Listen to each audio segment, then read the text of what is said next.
Nós estamos no ano de revisão, onde, como o Abner disse, nossa proposta é entender, preste atenção, que boa parte da nossa vida está condicionada às nossas decisões. Nossa proposta é, de uma forma muito sóbria, muito responsável, mostrar às pessoas que o diabo, apesar de toda a força, apesar de tudo aquilo que ele pode fazer, o poder dele sobre a nossa vida é extremamente limitado. É um poder que, na verdade, na maioria das vezes, é concedido por nós. É como se nós entregássemos a ele o direito de agir sobre as nossas vidas. Isso é uma regra de verdade absoluta? Não. Eu vou te mostrar isso hoje. Mas na grande maioria das vezes, boa parte dos problemas que enfrentamos hoje pode ser decisões erradas que tomamos há tempos atrás. Eu não sei se já aconteceu com você de comprar alguma coisa no cartão, financiado muitas vezes, e depois da quinta, sexta parcela, quando vem te cobrando, tu não lembra mais o que é. Você fala, o cartão está me roubando, certo? Porque já faz tanto tempo que você comprou, às vezes você já usou, já acabou, mas continua pagando. Coisas do passado podem assombrar as nossas vidas. Essa é uma grande verdade. Quanto mais assertivos formos em nossas decisões, quanto melhor formos em nossas escolhas, nós evitaremos bastante sofrimento. Como eu disse, há casos que o sofrimento não foi uma decisão sua. Você pode ter herdado alguma coisa. Algumas coisas acabam caindo no seu colo. Isso é uma verdade. Nós também não podemos responsabilizar todos por tudo que acontece. Mas hoje eu quero mostrar uma coisa a você que eu acho que vale a pena nós pararmos para refletirmos, para revermos, certo? O tema da minha mensagem é: mudei de mundo, mas não notei. Não notei que mudei de mundo. Quando nós usamos a palavra mundo, eu quero apresentá-la aqui a vocês sobre 4 óticas. Primeiro, o mundo, tudo, a totalidade, todas as galáxias, tudo, ok? Olhando como um todo, o mundo não apenas, o mundo onde eu vivo, mas tudo. Eu estou inserido nesse ambiente, você está onde? Certo? No mundo criado por Deus, que é muito maior do que nós muitas vezes conseguimos imaginar. A segunda vez que eu quero colocar a palavra mundo, eu quero colocar como o nosso planeta, certo? Aquilo que direta ou indiretamente interfere sobre nós. Para interferir na nossa vida, não precisa simplesmente fazer parte do nosso mundo, planeta, certo? A Lua está fora do planeta Terra, o Sol está fora do planeta Terra. As mudanças de Lua interferem nas marés, interferem, certo, nas plantas, no comportamento de alguns animais e tantas outras coisas. Mas o mundo como planeta, certo? Também nós não mudamos dele. Nós não mudamos no mundo da totalidade, nós não mudamos no mundo planeta, mas o terceiro mundo é o mundo do nosso ambiente de convívio. É aquele ambiente que nós frequentamos. É quando Jesus disse: ide por todo o mundo, pregai o evangelho, a proposta de Jesus não era tirar todo mundo, ou seja, alguém daqui para ir para lá, alguém de lá para vir para cá, não. A proposta inicial é: vá para casa como gadareno, para o seu mundo, e mostra para ele quão grandes coisas fez o Senhor por ti. Vá para casa samaritana e mude Samaria, mude o mundo onde você está inserido. Na maior parte do tempo, nós também não vamos mudar de mundo. A maioria de nós vivemos bem próximo de onde nascemos. Essa é a grande verdade, ou pelo menos daquele ambiente cujo qual nós criamos, como se fosse o nosso ecossistema. Então, nesses três mundos, normalmente nós não mudamos. Nós não mudamos na totalidade, não mudamos do planeta Terra e muitas vezes ainda estamos no nosso ambiente de convívio. Porém, há um quarto mundo, o mundo dos princípios e dos valores. Quando nós mudamos para um mundo novo, com princípios novos, algumas coisas velhas podem ficar para trás. Pessoas, por exemplo, que foram criadas em ambientes ordeiros, educados, de repente mudaram para o mundo da marginalidade. E no mundo da marginalidade, os princípios e os valores são outros. Se eu não tenho, eu tomo de quem tem. Se essa pessoa oferece resistência, eu tiro a vida dela. Ué, mas que ideia é essa? Não, essa é a ideia do mundo da marginalidade. É assim que funciona. Bom, eu aprendi a ter uma vida sexual equilibrada, casta, digna, decente, mas se eu mudo para o mundo da prostituição, meus princípios e valores mudaram. Então, se você quer se casar com alguém, por exemplo, seria muito legal você descobrir quais são os princípios e valores dessa pessoa, pelo menos no ambiente atual. Mas você nunca terá a garantia de que essa pessoa poderá sustentar isso para sempre. Um fiel pode se tornar um adúltero no longo da caminhada. E você vai decidir por seus princípios e valores se vai engolir isso ou se vai mudar de mundo, tirando essa pessoa de seu convívio e optando por não inserir outra ou então inseri-la. O mundo de valores e princípios, ele é fundamental nós observarmos. Quando recebemos a Cristo, o que fizemos? Mudamos de mundo. Continuamos morando em Xerém? Para mim, sim. Mas eu mudei de mundo. Continuo morando no planeta Terra? Sim, mas eu mudei de mundo. Faço parte de toda essa estrutura de galáxias? Sim, mas eu mudei de mundo no que diz respeito a valores e princípios. Meus valores e princípios hoje, certo, são diferentes do mundo que eu vivia antes. Mas, Cláudio, que mundo é esse? Se é um extraterrestre? Não. O mundo dos princípios e dos valores. Então preste atenção nesse texto, vai ser rapidinho. 2 Crônicas, um dos textos que, talvez um dos que eu mais preguei ao longo da minha caminhada. 2 Crônicas, capítulo 28, verso 1. Coloca na tela, por favor. 2 Crônicas 28, 1. Acais tinha 20 anos de idade quando começou a reinar. Reinou 16 anos em Jerusalém, certo? Não fez o que era reto aos olhos do Senhor, ao contrário de Davi.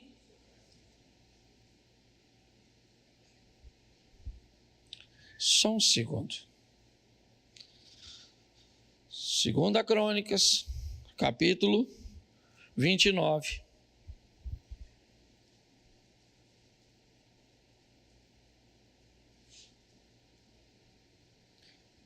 Volta no verso 1, santo varão. Ah, bem. Eu já ia falar que a Bíblia estava errada. Ezequias tinha 25 anos de idade quando começou a reinar. Reinou 29 anos A mãe dele se chamava Abia e era filha de, verso 2, Ezequias fez o que era reto. O que era reto. Eu falo o que era reto, você só completa até a vírgula. O que era reto. O que era reto. O que era reto.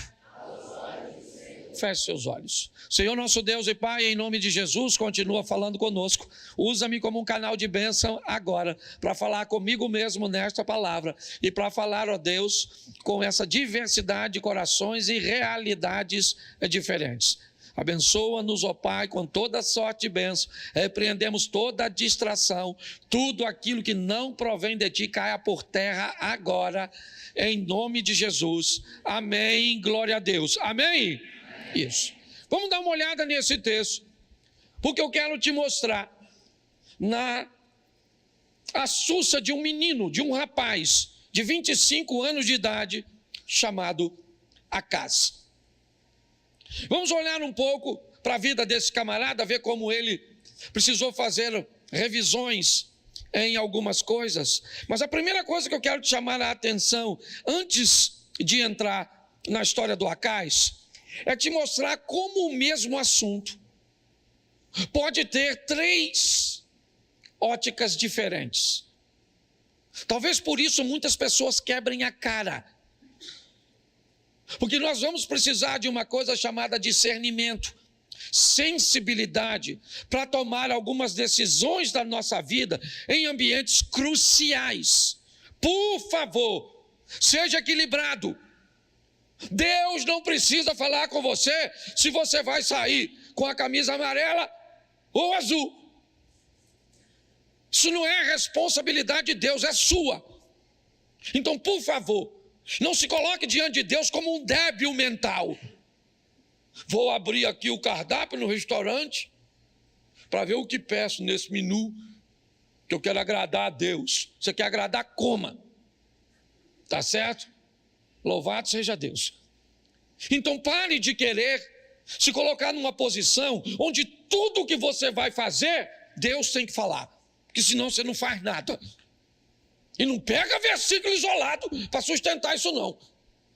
Porque você vai ter problema. Certo? Agora também não queira fazer tudo na vida sem falar com Deus. Tem muita coisa na vida que se você não pedir oração a Deus, discernimento a Deus, uma direção, você vai quebrar a sua cara. Então tudo que nós vamos falar hoje é extrema. Sabe, esse extremismo maluco. Você não pode falar nada que o outro já diz, vai para o outro lado. Eu falei isso aqui e vou repetir. Certo? Eu respeito quem não come carne. É um direito que você tem. Você está entendendo? Agora, por favor, respeita quem come. E não vem com essa palhaçada de que eu não quero que um ser vivo morra. Acorda, Santinho. Acorda. Deixa eu te explicar uma coisinha. Você é o dos legumezinhos, da verdurazinha? Você sabe quando aquele arado... Eu, às vezes, vou cortar grama no sítio. Volta e meia a gente parte uma cobra no meio. Corta uma rã, uma perereca, uma lagarta. Você imagina uma produção em alta escala. Aquele lâmina passando, quantas cobras, perereca, sapo, rã, lagartinha. Quando joga aqueles produtos químicos, quantas borboletinhas, passarinho que não morre. Então não tem isso não, essa produção de larga escala. Um montão de bicho morre, mesmo que não seja a vaquinha. Então para com essas teorias malucas. Tá vendo? É só que você que fica mais chateado com a morte da vaca do que com a da cobra, ou da perereca, ou da rã. Meus ancestrais não criaram arco e flecha para correr atrás de um repolho. Que fique claro. Mas eu respeito. Eu tenho que respeitar. Se você comer aquela folhinha, eu gostaria que folhinha tivesse gosto de picanha, mas não tem. Então dá licença. Pastor, o que você está querendo? Derrubar a folhinha. Não estou querendo derrubar a folhinha, estou querendo levar você para o equilíbrio. Você está entendendo? Chega lá no restaurante, tem alguém pedindo uma picanha, aquela coisa assim, aquela fumaça, aquela... Sangue de Jesus tem poder. Certo? Aí você olha para o lado, o que é que tem? Duas alfaces, uma cenoura, um picles, só troço fantástico, certo? Mas, pastor, a gordura mata, a verdura também. Você já nasceu para morrer, não tem como não, você vai morrer, uma hora você morre. Entendeu? Tá certo? É assim que funciona. Então, nossa proposta é mostrar às pessoas que precisa ver que o troço está muito desequilibrado, ou pode tudo, ou não pode nada. Ou anda vestido demais, ou anda pelado. Ou faz tudo, ou não faz nada. Devagar. Meu Deus do céu. Então, a mesma situação pode ser, olha como é que as coisas são. Vou te mostrar a mesma história. Bota para mim aqui, santo varão, e me ajuda agora para mim. 2 Samuel, capítulo 7, verso 2. 2 Samuel 7, 2. Olha só. E o rei disse ao profeta Natã. Quem foi que disse? Então vamos ver o que o rei Davi está pensando. Volta no 2. O rei disse ao profeta Natã: veja, estou morando num palácio feito de cedro, mas a arca de Deus se encontra numa... Verso. Então Natã disse ao... vá e faça tudo o que estiver no seu, porque o Senhor está com... Olha para mim. Davi, um homem de Deus, quer construir uma casa para Deus. Essa é a ótica dele. Eu moro numa casa de cedro e Deus, o Todo-Poderoso, não tem uma casa para... Então essa é a ótica de quem? De quem? De Davi. Então, segundo Davi, Deus está precisando de uma casa. Tá certo. Ele chama então o profeta Natã. E diz Natã: eu moro numa casa de cedro, mas Deus está, certo, numa tenda. O que Natã disse no verso 3? Vai e faça tudo o que estiver no seu, porque o Senhor é... Essa é a visão de quem? De Natã. Segundo Natã, Davi deve fazer do jeito que ele pensa. É a mesma situação. Natã disse: não, Davi, vai lá e faz conforme o seu coração, faz direitinho, porque Deus é com... Mas o verso de número 5. Vai e diga ao meu servo Davi, assim diz o... Você quer edificar um templo para a minha habitação? Eu gosto desse ponto de interrogação, que é como Deus estivesse falando: ô querido, se a casa é para mim, deixa que eu peço. Olha o que ele diz. Falou com Natã: vai lá e fala para Davi. Davi está errado, você está errado, e eu até quero a casa, mas eu vou dizer como é que eu quero. Quem vai dizer sou eu. A ótica é de Deus. Nós temos a mesma situação. A casa. Na cabeça de Davi eu vou fazer. Na cabeça de Natã, faça o que tiver no seu coração. Na mente de Deus, não... Se a casa é para mim, vai fazer segundo o meu coração, não o coração dele, o que tiver no meu coração. Eu quero com essa medida, eu quero desse jeito, eu não quero barulho. A pedra tem que ser cortada lá, quando chega aqui só encaixa, tem que ser assim, assim, assim. O fogo tem que ser único, nunca pode apagar, tem toda uma forma disso acontecer. E é assim que funciona. Eu estou mostrando a você que uma coisa pode ter três, pelo menos aqui, três óticas diferentes. A minha pergunta é só uma: a quem nós estamos a fim de agradar?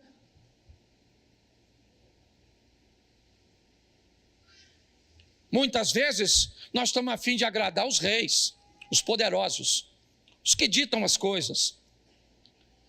Eles é que são importantes. Aquelas pessoas que nós elegemos como importantes na nossa vida, aquelas que nós queremos impressionar de acordo com o que usamos, com o que aparecemos, ou que desejamos ser bem vistos por elas. Você tem todo o direito de agradar a quem você quiser. Eu só estou te apresentando aqui. Nós temos a ótica do rei, nós temos a ótica do profeta. Está assim de gente que chegou aqui, ó, iludida. E eu não estou falando que eu sou um líder religioso perfeito, não. Você está procurando perfeição em mim, ainda dá tempo de ir embora. Agora eu vejo pessoas que narram coisas que homens que são sacerdotes e que ocupam cargos como eu ocupo aqui, que se acham semideuses, decidindo e expondo coisas, fazendo coisas absurdas, que parece, muitas vezes, que as pessoas ou sofreram uma lavagem cerebral, ou têm problemas com raciocínio, com lógica. Então a minha proposta é mostrar a você aqui, hoje, Ezequias resolveu fazer o que era certo aos olhos do... E pronto, foi a decisão dele. Eu vou te mostrar o resultado, mas foi a dele. Isso não significa que você vai viver a mesma coisa que ele. Você vai viver a mesma coisa que ele, ou próximo do que ele viveu, porque nem sempre será a mesma coisa se você fizer a mesma coisa. Se não quiser, eu entendo perfeitamente.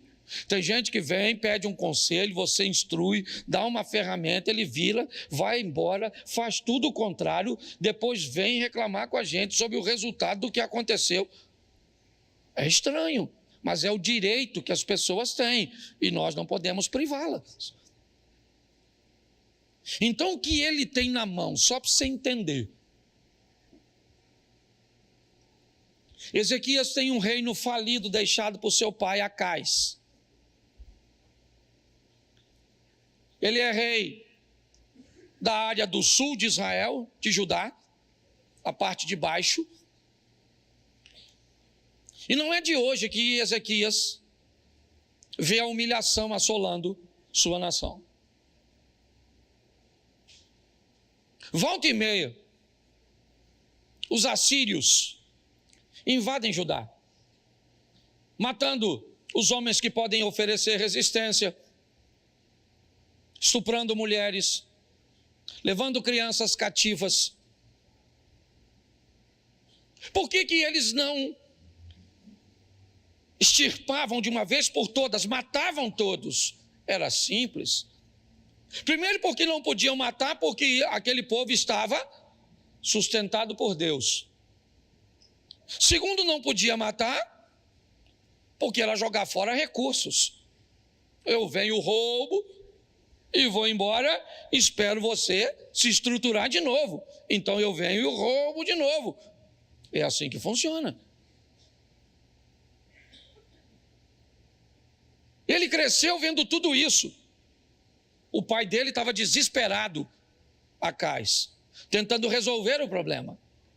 Ele também fazia revisões, porém erradas, como o Abner disse. Revisões erradas. Ele revisou e ele disse: a melhor maneira que eu tenho a fazer é me aliançar com alguém que me deixe mais forte. Não deu certo. Depois, então, ele começou a subir o tributo e a pagar mais do que era cobrado. E ele agora, certo, ganha, segundo ele, um pouco de admiração de seus algozes, mas que continuam o pressionando. Volta e meia, as invasões vêm, tudo acontece. E tem 2 garotos crescendo. O nome de um, Senaqueribe. Ele é filho de Tiglade, o rei da Assíria.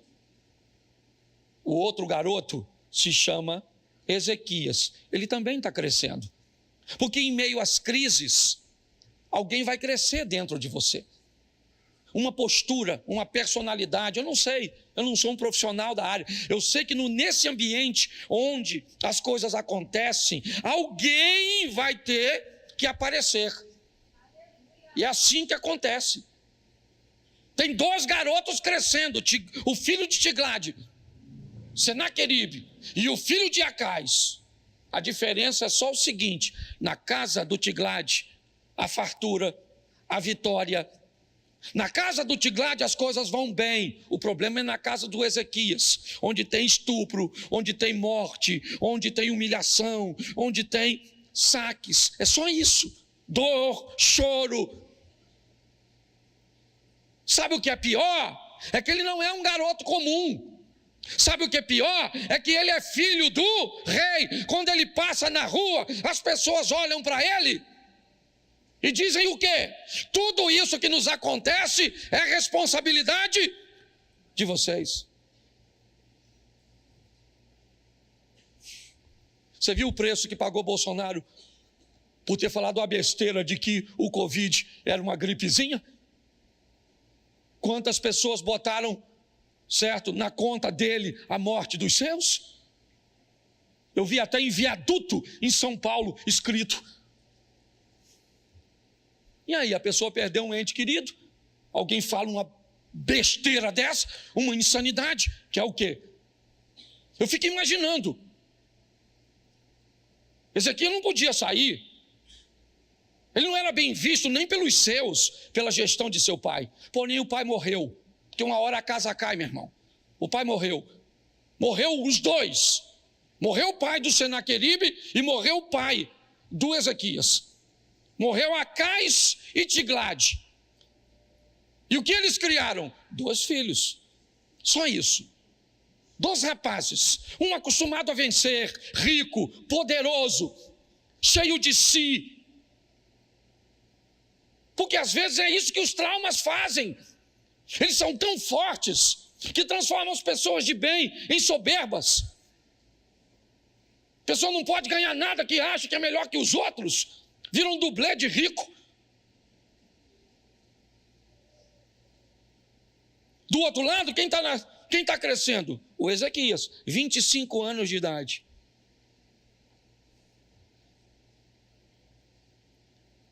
E aí Ezequias tem que assumir o trono.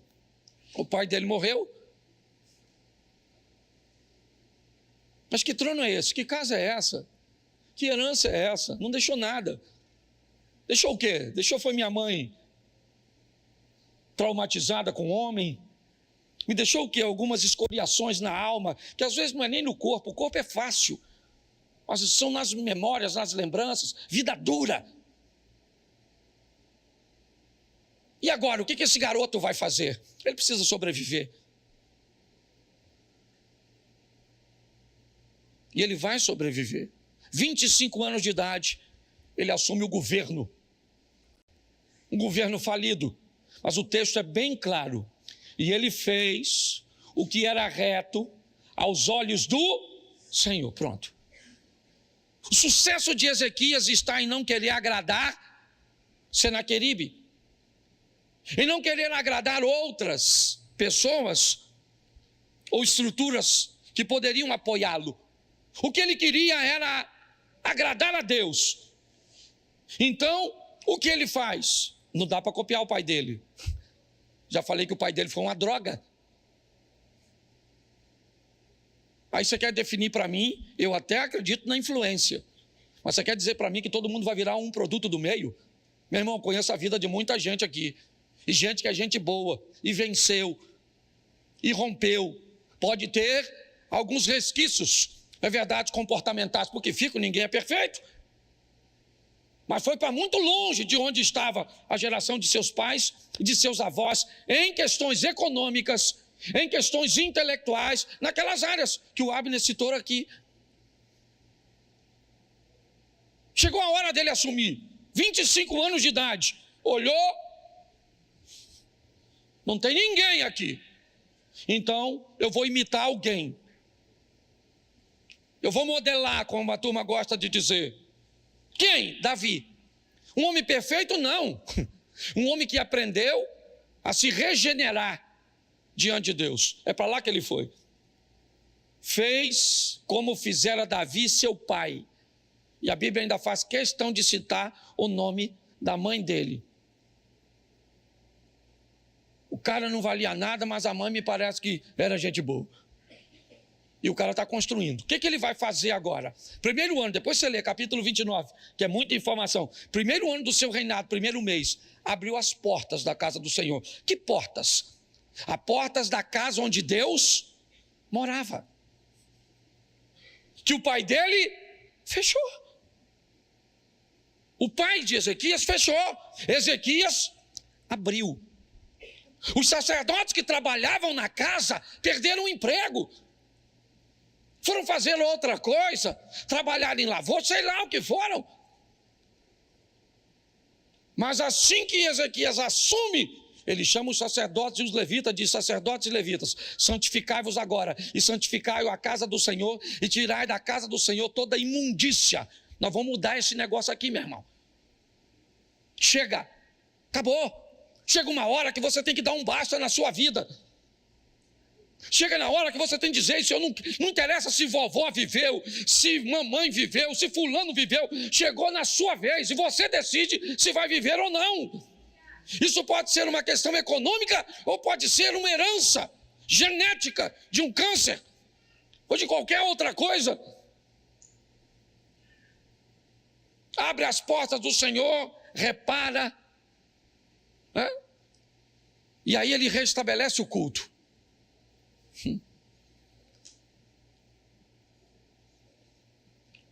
O outro rapaz está vivendo a vida dele, mas está chegando o tempo que a Síria vai invadir. Havia uma série de coisas, eu não tenho como falar agora, certo? Guerras eram travadas em momentos onde questões climáticas eram favoráveis, tá certo? Basicamente todos eles tinham a mesma estrutura, então não fazia a mínima lógica estabelecer uma guerra em ambientes frios demais, certo? Onde eles estavam, porque senão eles venciam a guerra contra o inimigo e perdiam a guerra para a hipotermia. Então tem uma série de coisas envolta nisso. Mas ele agora tem culto. As coisas estão bem. Tá certo? Sabe o que ele faz? Ele celebra a Páscoa. Isso. Ele manda chamar todas as tribos, trazer seus representantes e celebrar a festa que comemorava a libertação, o agir e o mover de Deus no deserto, como Deus entrou no Egito e tirou aquele povo com mão forte, ó, aqui, ó. Esse é o campo de batalha. Deixa o Satanás ou a situação que aconteceu com você te deixar pessimista, negativista, fazer com que você tenha uma ótica ruim a seu respeito e a respeito da sua situação, fazer com que você nunca estabeleça nada de concreto. Se eu perguntar para você de quanto dinheiro você precisa, sempre é muito. Quanto dinheiro você precisa? Muito. Claro que tem que ser muito, porque muito não é um valor definido exato, e é por isso que você nunca alcança. Se você planeja alguma coisa, a primeira coisa que você tem que saber é quanto você precisa. É dizer um número para você mesmo, é dizer um número para Deus. Nós precisamos ser mais assertivos em nossas decisões. Ezequias sabe, a mente daquele povo está contaminada, então vamos trazer uma festa. A festa de quê? A festa que vai trazer a memória. Aí, turma, olha o que Deus fez lá, e o Deus que fez é o mesmo que faz. Sabe o que ele faz? Pede oferta. Pastor, ele pede oferta para um povo falido? Pois é, porque o que Ezequias está trabalhando não é com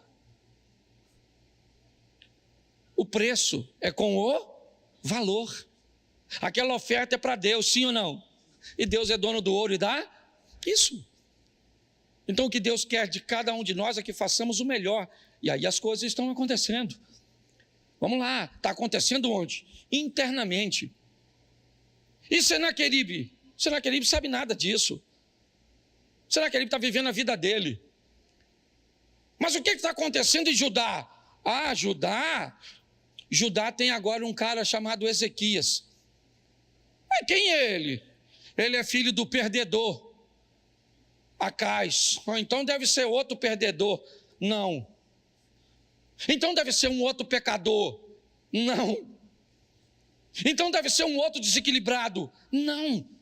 Mas por que não? Porque ele decidiu não ser. Você está entendendo? Ele decidiu que não ia ser e pronto. Agora sabe o que acontece? Nada. As coisas estão acontecendo normalmente.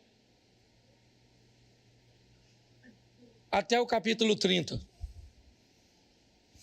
Põe aí para a gente adiantar. Capítulo 30, verso 1. 2 Crônicas. 2 Crônicas 31.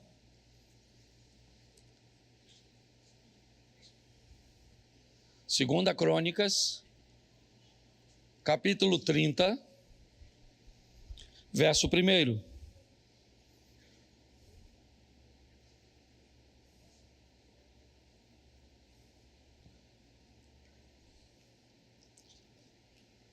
Tá ruim, irmão?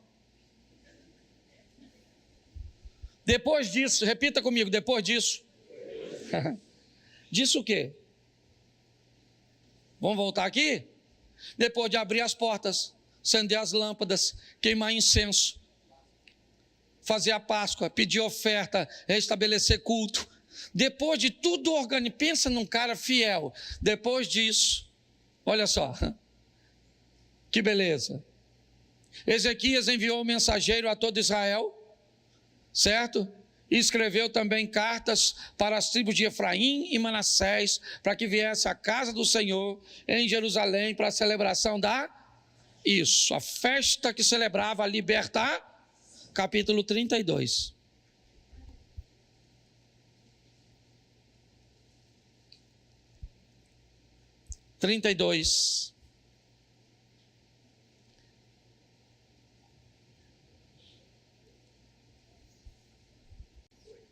Foi? Depois dessas coisas, repita comigo, depois dessas coisas e desta fidelidade, Senaqueribe, o rei da Síria, invadiu Judá e sitiou as cidades fortificadas com a intenção de... O cara acaba de fazer a festa da libertar, vem um miserável fazer um cerco de aprisionamento, sim ou não? Seu nome é? Quem ele é? Ele é filho de Tiglade. Senaqueribe cresceu vendo derrota? Sim ou não? Não. Ele é rico, poderoso. Seu exército é um dos maiores da época, amém? Pois é. E o outro tem o quê? Nada, só cultinho. Fumacinha, sacerdotinho, uns bichinhos gritando porque está sendo sacrificado. E ofertinha, só umas ofertinhas pequenininhas. E o outro cara lá está bonitão. É isso que está escrito aí, mais ou menos isso. Aí vem o tal do Senaqueribe, rei da Síria, invade Judá, sitia as cidades fortificadas com a intenção de fazer o quê? Isso. Por quê? Porque está na memória de todo mundo quem? Acais. Quem aqui já brincou de carniça? Que a frase era... Quando eu bato, todo mundo bate. Isso. Também fui criança. Agora vem o Senaqueribe com força total. Lá vem ele. Olha o que Ezequias disse no verso 7. Olha que texto animador. Imagina se você estivesse lá e eu fosse Ezequias. Olha, aí eu falando para vocês. Sejam fortes e corajosos. Não tenha medo nem por causa do rei nem por causa de toda a que está com ele. Olha o final do texto, como é que é maneiro. Porque conosco está alguém que é maior do que o que está com ele. Tem uma multidão e nós. Um só, alguém, indefinido, alguém. oculto. Alguém. Eu imagino, falei, ô Zequias, você é doido, maluco. Você não queria quebrar, o pai dele era terrível, igual Roberto Carlos. O cara é difícil. Para piorar, o cara sabe fazer guerra. Bota o verso 13, já estou terminando já. Põe o 13.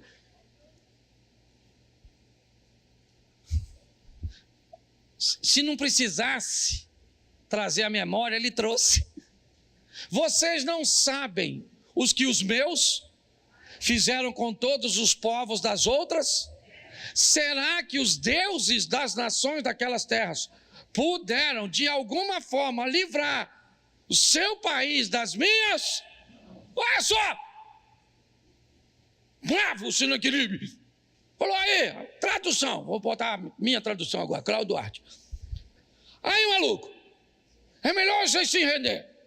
Papai arrebentou o seu, porque seu pai era um Zé Ruela, e agora eu estou substituindo o papai, e esse tal de Ezequias aí, ó, que está querendo enganar vocês, ele está falando para vocês adorar um Deus só, ó, nós já ganhamos tudo, ó. Tudo. Nós vamos chegar aí, vamos arrebentar vocês. Está escrito aí, ó. Verso 20. Põe aí, santo varão.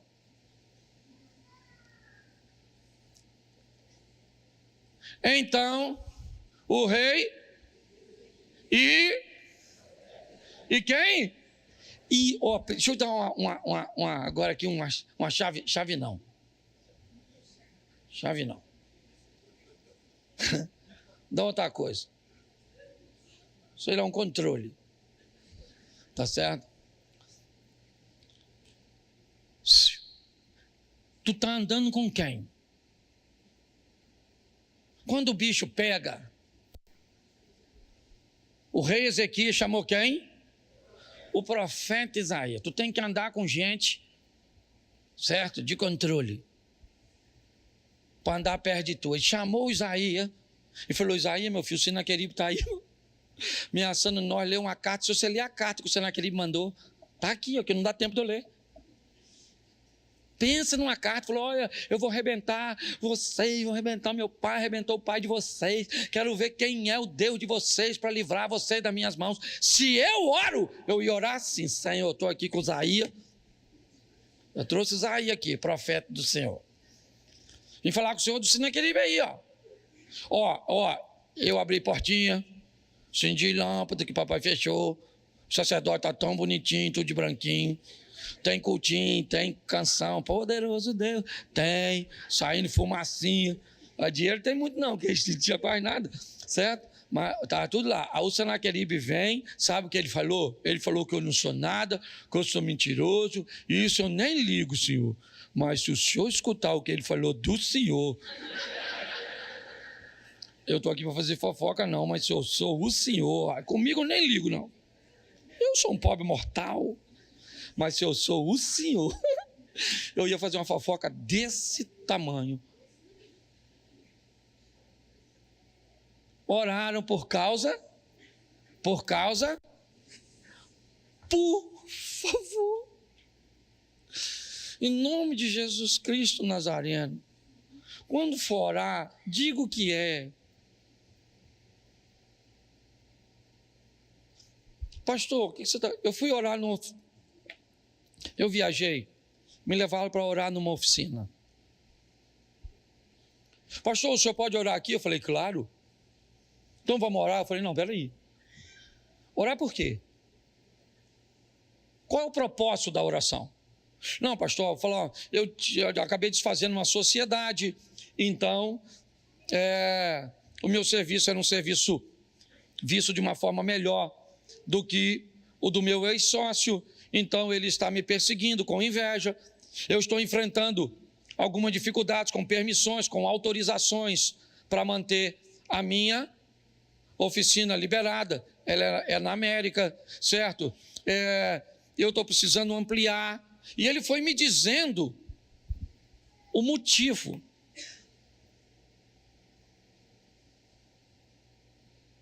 Quando você for orar, por favor, seja pontual na sua oração. Senhor, me abençoa. Ele já tem te abençoado. Agora, o que você quer? Oraram por causa disso e clamaram o que eles precisam? Eles precisam de socorro. Verso 21.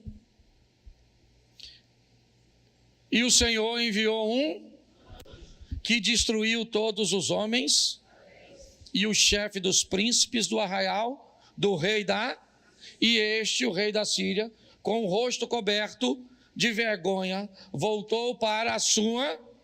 Quando ele entrou no templo do seu Deus, seus próprios filhos ali o mataram. Isaías orou com Ezequias e Deus enviou um anjo. Mas, pastor, eu não consegui entender onde o senhor vai encaixar a revisão. Bom, eu expliquei a vocês que a gestão de Acais foi terrível. A de Ezequias foi muito bem sucedida. Ela se resume a um versículo, para mim. 29:10. Volta em 2 Crônicas 29, põe apenas o verso 10, por favor. Eu acho que é o 10, sim. 2 Crônicas 29. Agora estou resolvido. Decisão. Em algumas traduções, agora estou decidido. Estou. Não é plural, é singular. Agora eu estou decidido. Eu decidi. Eu decidi como marido, eu decidi como pai, eu decidi como chefe de família, eu decidi como crente, eu decidi. Eu estou decidido a fazer uma lei. Pronto, acabou. A história desse cara mudou aqui.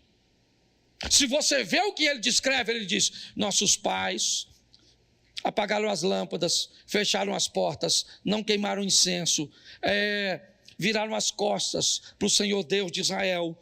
Agora eu estou resolvido a fazer uma aliança. Ele vai dizer, para que o furor da sua ira se afaste de... Ele diz, eu vou tomar uma decisão no singular para livrar todos. A responsabilidade era dele. Deus enviou um anjo. Um anjo. E o texto diz, volta lá no 32, por favor. Já estou acabando, mas apesar de que eu estou na hora. 32. Bota o 10, que é onde nós estávamos na oração. Isso. Agora me perdi, mandei você voltar. É verso 20. Isso, oraram por causa disso ao céu, clamaram ao céu, verso de número 21. E o Senhor enviou um anjo que destruiu todos os homens. Todos os homens. Todos os homens. Note que o anjo não matou covarde. O anjo só matava valente. Porque preste atenção. Quando Acais perde, a fama de Israel foi negativa, sim ou não? Sim ou não? Então todo mundo tinha uma fama ruim na boca a respeito de Israel. Deus quer reverter isso. Ezequias fez o contrário. Ele reviu, e o que ele fez? Abriu a porta que o pai fechou, acendeu a lâmpada que o pai apagou, empregou os sacerdotes que o pai demitiu, celebrou a Páscoa que o pai não celebrava mais. Ele fez tudo o contrário, por causa de uma decisão. Agora estou resolvido, pronto, o Senhor nos chamou para queimar incenso, e é isso que eu vou fazer. Mas agora, nesse texto, os homens valentes morrem, e o que acontece com os covardes? Fogem. Para que os covardes fogem? Para contar para os outros que agora Judá merece respeito. Eu imagino os homens correndo, voltando para casa, com o anjo. Chegando lá, cansado assim, ó.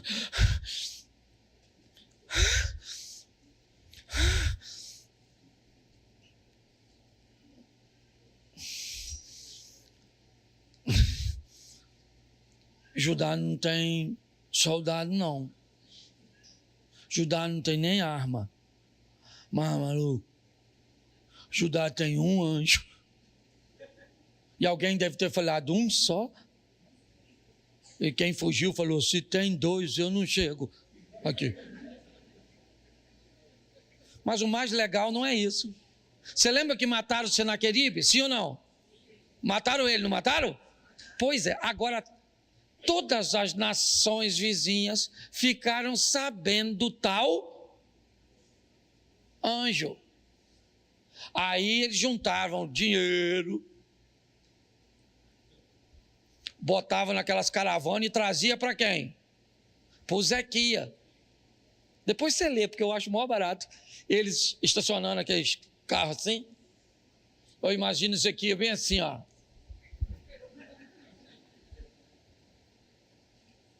Sou assim com o anjo matador. E aí, os caras chegavam perto do Ezequiel, lê, depois está lá, que eu não vou ler não, só de raiva. Não, vou ler por causa do tempo. Os caras chegavam e falaram, Ezequiel! Falei com o Senaqueribe. Falei, Senaqueribe, Ezequiel não é a carne, não. Ezequiel é um menino decente, tá?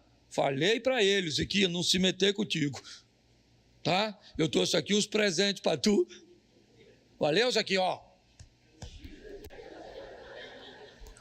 Ninguém aqui quer brigar. Ninguém aqui quer brigar com... Certo? É ou não é? Vai que é um espírito de John Wick. Eu aprendi uma coisa há muito tempo nessa história. O poder de uma decisão. Não se vitimize. Eu não sei quantas áreas você precisa rever. Eu não sei o que você precisa organizar. Eu só quero te mostrar que Ezequias fez tudo certo. E mesmo fazendo tudo certo, Senaqueribe se levantou. O que indica que fazer tudo certo nem sempre é garantia de que você ficará imune de sofrer uma retaliação e uma guerra. Mas um obediente, quando está em guerra, os céus estão de olhos abertos para defendê-lo. É só isso.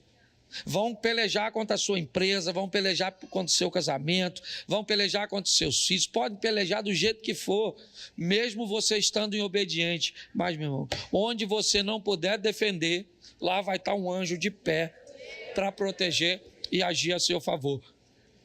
Vale um amém?